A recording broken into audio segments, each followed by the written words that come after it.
Bonjour à toutes et à tous.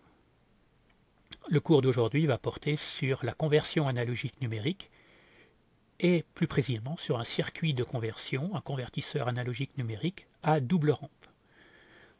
Ce circuit va être étudié avec le schéma électronique que vous voyez sur cette planche, mais avant de passer à cette partie pratique, nous allons définir les principaux éléments de la conversion analogique numérique. Donc, la conversion analogique numérique, CAN en abrégé, c'est quelque chose qui permet de passer du monde continu au monde numérique discret. Donc, notre capteur ici acquiert des informations dans le monde continu. On dit qu'on est dans le domaine analogique, c'est-à-dire qu'entre deux valeurs, on va pouvoir placer une infinité de valeurs. En sortie du conditionneur, ça ne change pas, on reste sous une forme analogique et on va avoir un courant ou une tension, le plus souvent, qui va être représentative de la mesure du capteur. En sortie, on va avoir une valeur numérique, donc un nombre, qui va représenter cette valeur analogique.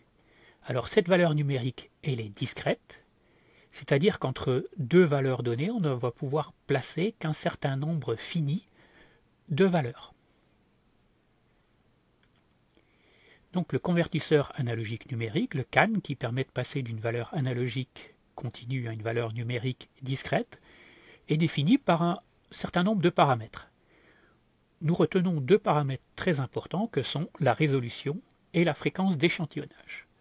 Donc la résolution va nous donner le nombre maximum de valeurs que va pouvoir fournir le convertisseur analogique numérique, et dans la plupart des cas, il s'agit de 2 à la puissance nb bits, nb bits étant le nombre de bits sur lequel s'effectue la conversion. La fréquence d'échantillonnage FE est un paramètre qui va nous servir à suivre l'évolution du mesurand. Donc la période d'échantillonnage, TE, qui est égale à 1 sur FE, qui est l'inverse de la fréquence d'échantillonnage, c'est le temps que l'on va laisser s'écouler entre deux mesures. Plus ce temps est faible, mieux on va suivre l'évolution du capteur, et plus la fréquence d'échantillonnage sera élevée. Nous allons maintenant voir comment définir la fréquence d'échantillonnage FE. Sur la courbe ici, nous voyons l'évolution continue du mesurand, M de t, et les instants auxquels on va prélever cette mesure. Ces instants sont séparés par une période TE, la période d'échantillonnage. Ce que l'on va considérer, c'est la variation la plus rapide possible du mesurand. Cette variation va se faire à une fréquence Fs, fréquence du signal, et la contrainte, pour que tout marche bien au niveau de l'échantillonnage, c'est que cette fréquence Fs soit compris entre moins Fe sur 2 et plus Fe sur 2. Dans le cadre de l'électronique, on va se restreindre à cette partie-là de l'inégalité et on va faire en sorte que la fréquence du signal soit inférieure à la fréquence d'échantillonnage sur 2, qui est aussi égale à la fréquence de Nyquist, Fn. Donc, qu'est-ce qui se passe quand on passe du continu au discret? L'axe des temps ici, qui est un axe continu, va devenir un axe des nombres n, et la valeur ne sera définie que pour n égale 0, n égale 1, 2 et 3. Donc à t égale 0, n égale 0, à t égale te, j'ai n égale 1, et à t égale 2 te, n égale 2. Donc t peut simplement s'écrire comme égal à n fois te, ou égal à n sur fe, qui sera plus facile à manipuler. Alors, dans ce cours, on va se placer dans un cas quasi parfait, où le mesurand m de t évolue selon une sinusoïde parfaite. Donc, dans le domaine continu, l'équation de m de t, ça va être égal sinus à oméga st, ou sinus de pi fs de t. Si on passe dans le domaine discret, donc dans le domaine numérique, on va remplacer t par n fois te, et la valeur numérique du mesurand m de n, défini simplement aux instants 0, te, 2te et ainsi de suite, va être égal à sinus de 2pi fs sur fe fois n.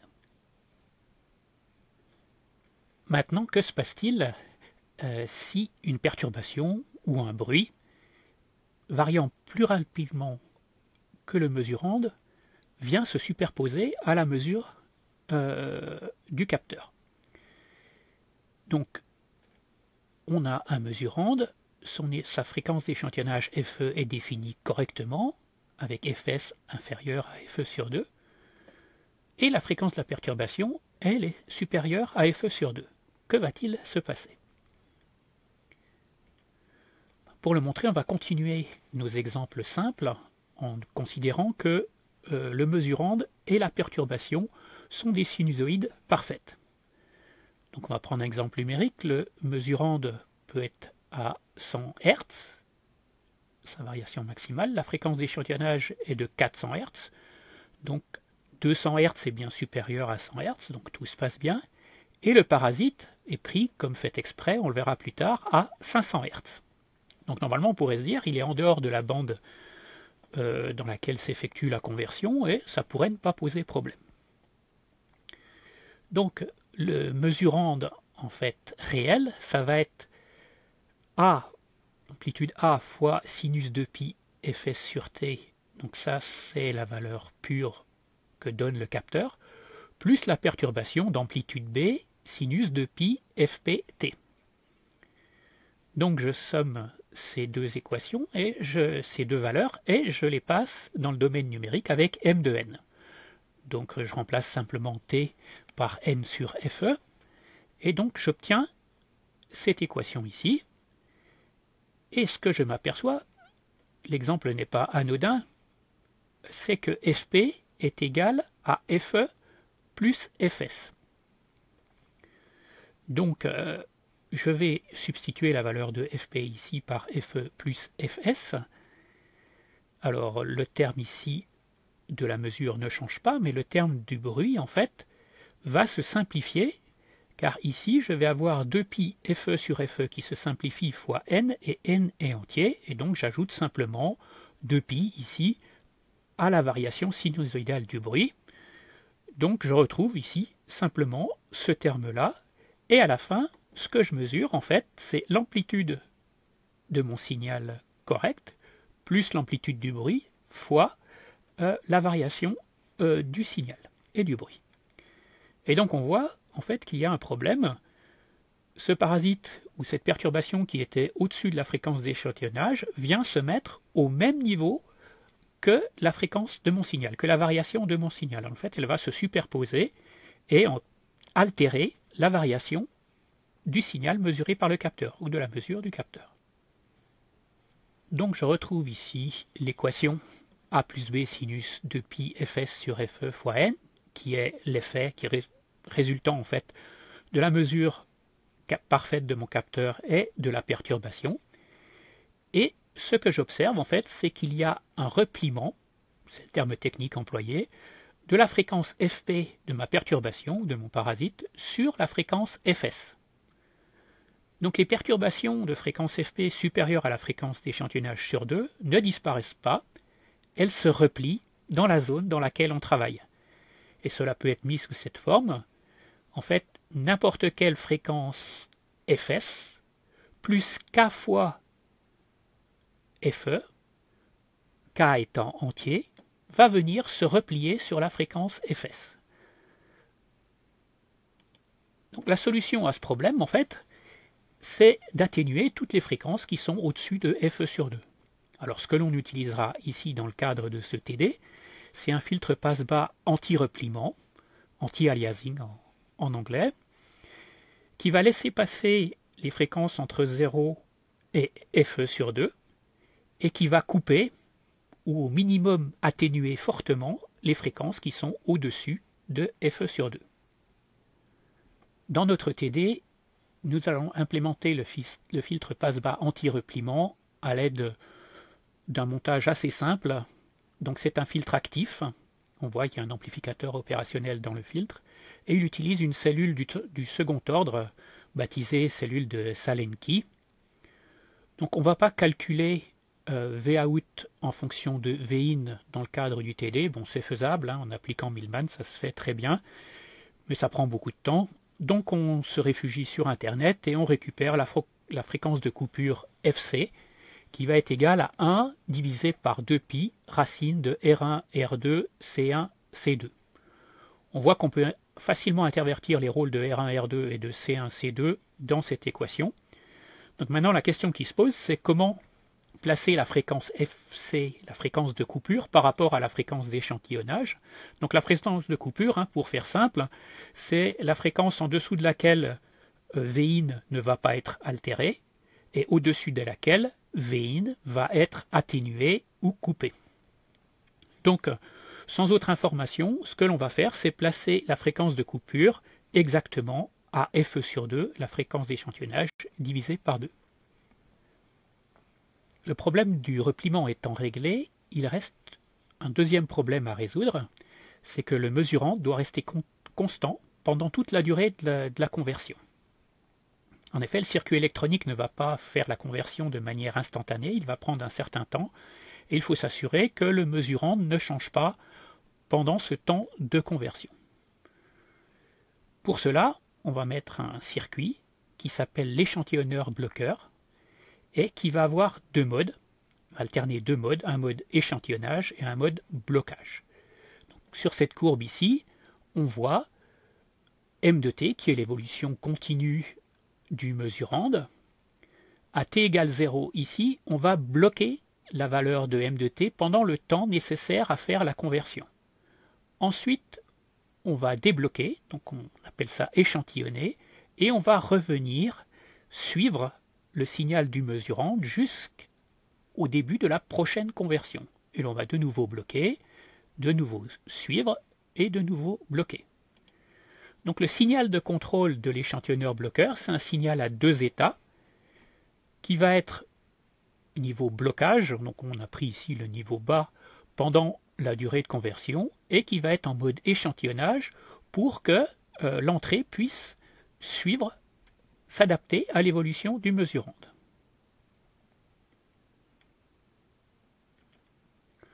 Donc un circuit simple qui peut réaliser cette fonction, en fait, c'est un circuit avec deux AOP. Bon, on retrouve la fonction des deux AOP, c'est d'isoler ce qui se passe ici au milieu de ce qu'il y a devant et de ce qu'il y a derrière. Et on a ici une fonction interrupteur qui est réalisée avec un transistor de type MOSFET.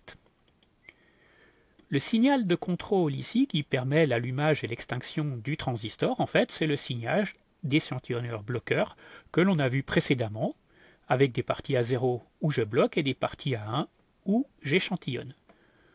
En anglais, vous allez trouver, la tension ici s'appelle VSH, parce qu'en anglais, échantillonneur bloqueur, ça te dit Sample and Hold. Donc on a deux phases, la phase E. Pendant cette phase E d'échantillonnage, en fait, le transistor est passant ici et il permet en fait d'appliquer la tension Vin au condensateur, et le condensateur va se charger ou se décharger pour s'adapter à la tension Vin. Dans la phase de blocage ici, on bloque le transistor et le condensateur est censé garder la charge. Bon, ça se décharge toujours un peu, mais c'est censé garder la charge pendant toute la durée de la conversion. Nous allons maintenant étudier le convertisseur lui-même. Donc c'est un convertisseur analogique numérique à double rampe. Et ce convertisseur a besoin, pour travailler, d'intégrer l'entrée Vin de t à convertir. Donc on va commencer par un rappel de l'amplificateur opérationnel intégrateur. Et on va déroger à notre approche classique qui est d'utiliser Millman pour calculer les circuits. Bon, pour ceux qui sont intéressés par la version Millman, elle est développée en annexe 1 à la fin des planches de ce cours. Donc ici, ce qu'on en a, c'est deux courants, un courant dans la résistance R et un courant dans le condensateur C. Donc pour IR, on applique simplement la loi d'Ohm, et c'est Vin de t moins V moins divisé par R. Pour le condensateur, en fait, le courant dans le condensateur va dépendre de la variation de la tension à ces bornes. Donc, quand le condensateur est chargé, il n'y a plus de variation et le courant est nul. Donc, la tension à ces bornes ici, c'est Vout de t moins V moins. Et l'équation de ici, c'est simplement C, la valeur du condensateur, D sur dt de Vout de t moins V moins. Ce que l'on observe, c'est qu'on est dans un montage linéaire classique avec V plus égale V moins. V plus égale 0 est à la masse, donc V moins va être égal à 0. Et l'équation de IR se simplifie à V in de t sur R, et l'équation de IC à C dV out de t sur dt. Donc la deuxième chose, qui est toujours du même principe, qui part du même principe que l'amplificateur est idéal, c'est que la résistance ici est infinie entre R plus R moins, c'est pour ça qu'on a V plus égale V moins, mais ça veut dire aussi qu'il n'y a pas de courant qui passe ici entre V moins et V plus. Donc la somme des courants qui arrivent en ce nœud-là est nulle, et c'est juste IR plus IC égale 0. Donc IR est égal à moins IC, V in de t sur R est égal à moins C dV out de t, et ce qui me donne l'équation finale de dV out de t égale moins 1 sur RC fois V in de t. Donc ça c'est l'équation de l'amplificateur opérationnel intégrateur. Donc pour avoir V out de t, j'intègre des deux côtés, donc j'ai V out de t qui va être égal à moins 1 sur RC, somme de 0 à t de V in de U du, plus un terme V0 qui est la condition initiale, en fait, qui est simplement la valeur de V out pour t égale 0. Comme j'ai un échantillonneur bloqueur devant l'intégrateur, la tension V in de t à convertir va être constante. Je l'appelle V in en lettres capitales, ici, et c'est une constante. Deuxième point, on peut remplacer RC par la constante de temps τ, qui sera la constante de temps de l'intégrateur. Et donc, V out de t va s'écrire comme moins V in sur τ fois t, plus V out de 0. Donc c'est la droite affine qui va représenter l'évolution de mon intégrateur en fonction de la tension constante V in à numériser. Le convertisseur double rampe, comme son nom l'indique, va utiliser deux fois l'intégrateur. On va avoir deux rampes qui vont participer au bon fonctionnement de ce convertisseur. Et donc on a un cycle de conversion qui est en trois phases. Une phase 0 ici d'initialisation, on va en mettre la tension de sortie V out de t à 0. Une phase 1 avec une rampe montante pendant laquelle on va mettre en entrée la tension, enfin l'inverse de la tension à convertir moins V in pendant une durée T in. Et ensuite on va avoir une rampe descendante de pente constante et qui va avoir en entrée une tension Vref et une durée Tref. Alors, comment ça marche? Donc V out de t, on va laisser tomber la partie initialisation en considérant ici qu'on part à 0, c'est juste son rôle. Ensuite, on va avoir une première pente, une première intégration ici, qui va être de durée fixe, mais dont la pente va être variable parce que la pente va dépendre de V in, la tension à convertir. Au bout de ce temps T in, on change d'intégrateur, et là, on va avoir une pente fixe qui va être Vref, mais une durée variable, et cette durée variable Tref va dépendre de la tension V in. Donc, et l'ensemble de ces trois cycles, la durée me donne TE, qui est la période d'échantillonnage. Donc, que se passe-t-il si V in est plus faible?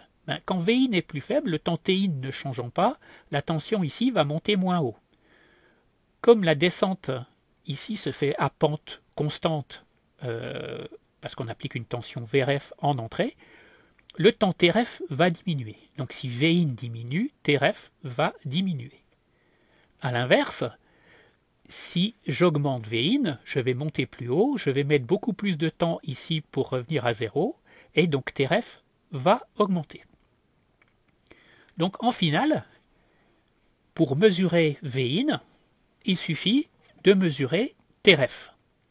Et là, on quitte le monde analogique, donc on ne verra pas cette partie-là dans le TD. Ça sera fait par la carte électronique Arduino. La durée Tref ici va être mesurée numériquement en comptant le nombre d'impulsions complètes pour passer de 0 à Tref. Donc ici, on a une impulsion, 1, 2, 3, 4 impulsions complètes. Donc la valeur numérique sera de 4 et pas de 5, parce que même si on est presque arrivé à la 5e impulsion, il faut vraiment attendre pour déclencher le compteur que l'impulsion soit complète. Donc voici le circuit du convertisseur analogique numérique double rampe. Donc on retrouve ici au centre notre amplificateur intégrateur. On a ici un comparateur qui va nous servir à détecter quand la tension Vout va passer à 0 en fin de rampe descendante et donc arrêter le compteur d'impulsion. On a 3 interrupteurs ici qui nous permettent de définir les phases 0, 1 et 2 qu'on vient de voir précédemment. Donc on commence avec la phase 0. Pendant la phase 0, ces 2 interrupteurs ici sont ouverts, donc il n'y a rien qui passe, et celui-ci est fermé, et cela permet au condensateur de se décharger et d'arriver à une tension nulle. Donc on va démarrer la première rampe d'intégration avec une tension nulle. Donc la phase 1, c'est la rampe montante. On applique ici, on ferme cet interrupteur-là pour appliquer la tension à numériser, enfin son inverse Vin, à l'entrée de l'intégrateur. Ce circuit-là est ouvert et celui-là est ouvert pour que le condensateur puisse se charger. Donc on a moins VI en entrée, donc l'équation, on reprend l'équation de l'intégrateur, donc Vout de T va être égal à moins Vin sur tau fois T plus V0. V0, on a dit qu'à la suite de la phase 2, le condensateur était déchargé, donc Vout de 0 vaudra 0. Et donc l'équation s'écrit simplement, l'équation de la rampe montante, s'écrit simplement Vout de T égale Vin sur tau fois T.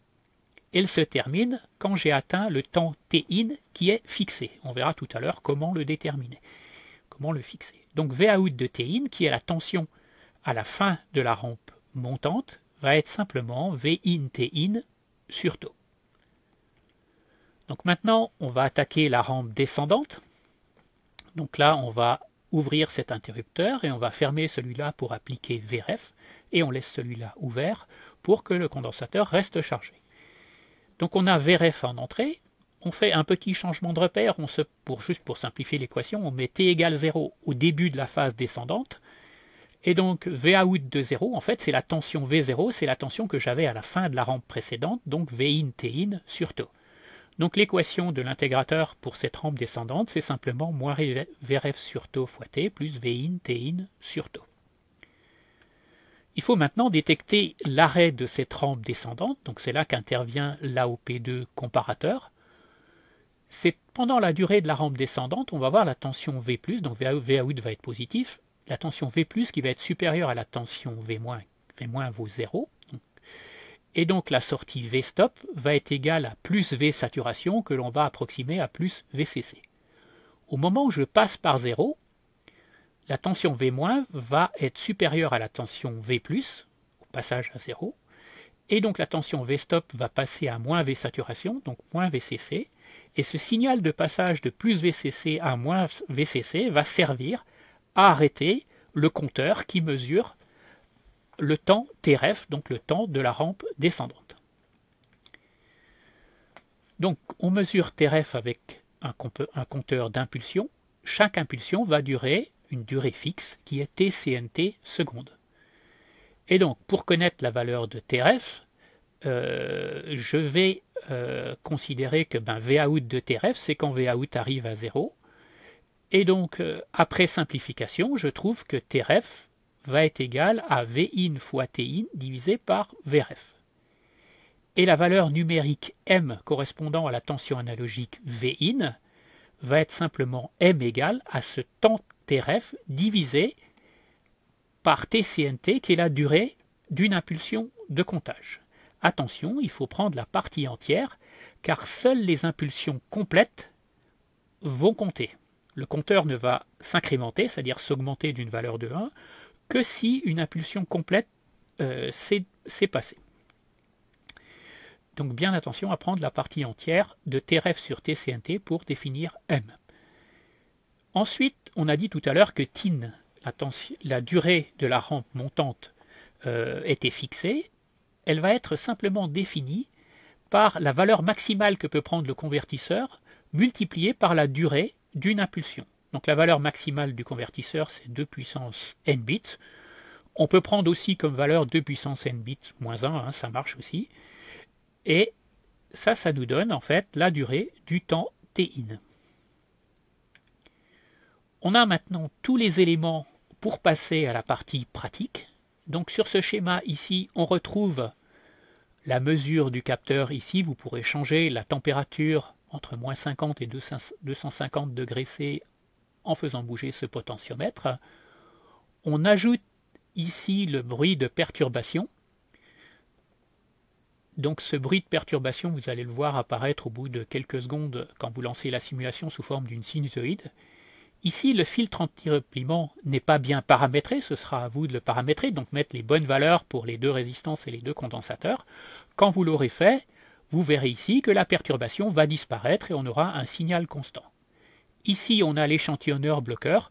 Bon, il n'y aura rien à faire pendant le TD, l'échantillonneur bloqueur est défini simplement et on ne reviendra pas dessus.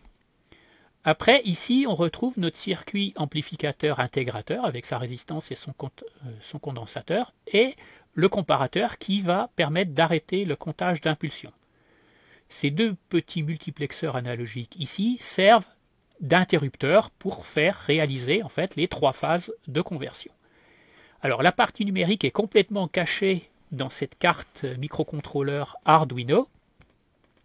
Si par hasard vous avez un souci et que votre convertisseur ne fonctionne pas, vous pouvez cliquer droit ici et recharger le firmware qui est donné sous Moodle dans la carte Arduino. Sur les deux afficheurs en hexadécimal, donc ici de 0 à 255, donc ça va être de 00 à FF, vous aurez la sortie de notre convertisseur analogique numérique double rang pédagogique, hein. C'est-à-dire qu'on n'a pas pris un circuit convertisseur, on a fabriqué ce convertisseur avec des circuits élémentaires, et on va pouvoir comparer ce qu'on a ici en sortie avec ce que nous donne un convertisseur analogique numérique idéal qui est fourni par le simulateur Simul IDE.